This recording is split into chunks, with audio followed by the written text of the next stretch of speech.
All right, we are back for another Live It series. I'm here with Deacon Richard Grant. He's been our best of friends at Paradisus Dei for about 12, 13 years now out of Baton Rouge, Louisiana, and he is one of our speakers on our New Year for That Man Is You. So the first question I wanted to ask you, being a deacon, you had holy orders. So tell us a little bit about holy orders and then this universal call to holiness that all of us have.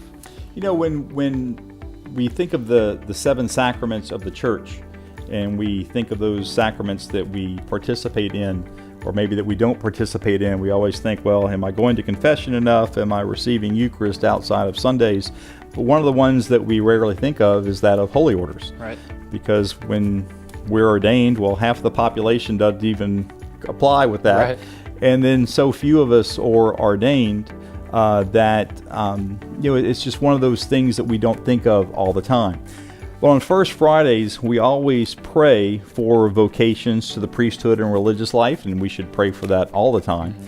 But we also pray for the perseverance of vocations, and that's such an important thing that we do, that all of our priests and our bishops continue to say Mass every day, to participate in the sacraments themselves, to remain holy in their lives. And just like they are called to holiness, then we ourselves are called to holiness as well. There was a book that I read once that was put out by a priest for other priests about how they can remain holy. But it's really something that applies to everybody. And it's 5 very simple steps of how it is that we remain holy in our lives. First of all, to cease any serious sin.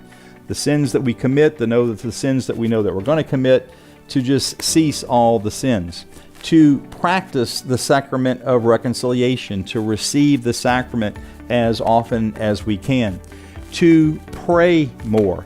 And that's a simple thing to say, but sometimes the simplest things are the hardest things to do, to pray more, to dive deeply into the Eucharist, to receive Holy Communion as often as we possibly can, and to nourish good and holy friendships. Make it simple, or make it hard to be bad. Make it simple Easy to be good. Hard to be bad. Yep. Awesome. So holy orders aren't for everybody, but holiness is the call for every single person. Absolutely. Amen. Absolutely. Thank you. We'll be back for 2 more weeks with Deacon Richard Grant.